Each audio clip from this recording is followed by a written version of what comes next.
कि मन को वश में कैसे करें। तो मां ज्ञान वैराग्य युक्तेन भक्ति युक्तेन चात्मना। मां यदि मन को वश में करना है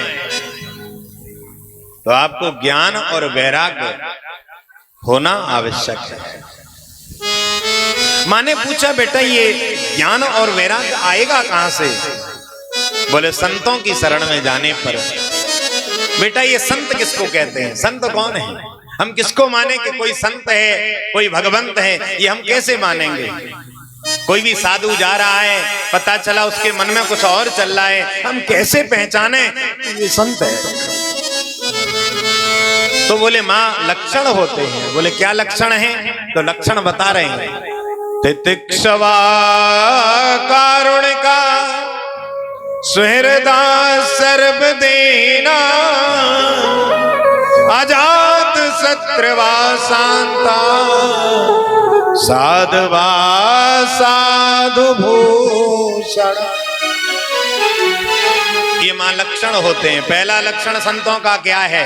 तितिक्षवा, सहनशील होते हैं। पहला संतों का लक्षण क्या है? कि संत लोग सहनशील होते हैं। तितिक्षवा कारुण का, सभी प्राणियों के प्रति करुणा का भाव जो रखे, ये लक्षण जिसमें परिलक्षित हो वो मां संत है। कारुण का, सुहृदा सर्वदेहना, जितने भी देहधारी हैं सबको अपना माने, किसी को पराया न माने, वो तीसरा लक्षण संतों का है।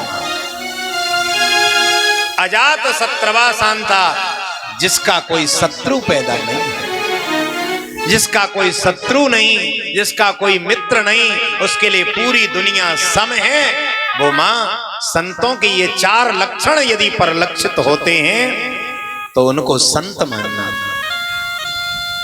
उनके बीच में बैठ करके मदास्त्रया कथामृष्ट श्रृण्वन्ति कथयन्ति च, उन संतों के बीच में बैठ करके तुम कथा को सुनो और कथा सुनने के बाद में मां सुनाना भी।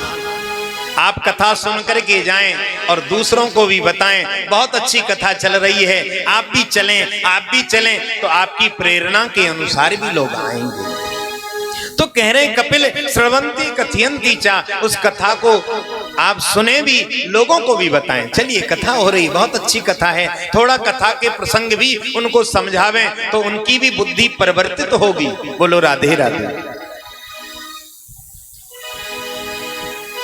और मन को वश में करने का मां सबसे सर्वोत्तम उपाय है कलयुग में कि मानस पूजा करना चाहिए, मानसिक पूजा करना चाहिए। बोले वो क्या होती है? बोले मानसिक पूजा, मां आप आंखें बंद करके बैठिए। वृंदावन आप जाते ही हैं क्योंकि आप निकट वाले हैं, वृंदावन आपका घर है तो आप निकट वाले हैं, तो आप वृंदावन जाते हैं, गोवर्धन की परिक्रमा लगाते हैं, बिहारी जी का दर्शन भी करते हैं।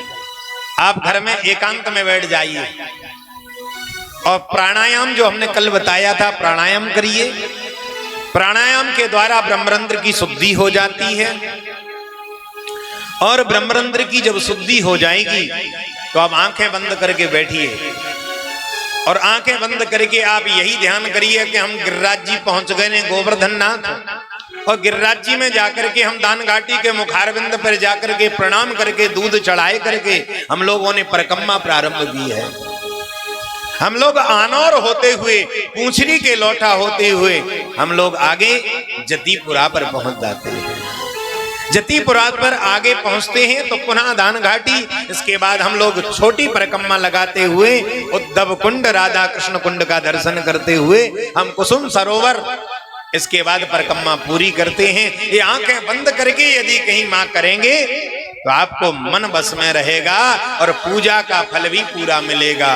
क्योंकि कलयुग में कहा है तुलसीदास जी, मानस पुण्य होए नहीं पापा, मानस पुण्य होए नहीं पापा, मानस पुण्य होए नहीं पापा, मानस पुण्य होए नहीं पापा, निर्मल मन जन सो मोहि भावा, निर्मल मन जन सो मोहि भावा, मोहे कपट छल चिद्र न भावा, ओ मोहि कपट छल छिद्र न भावा।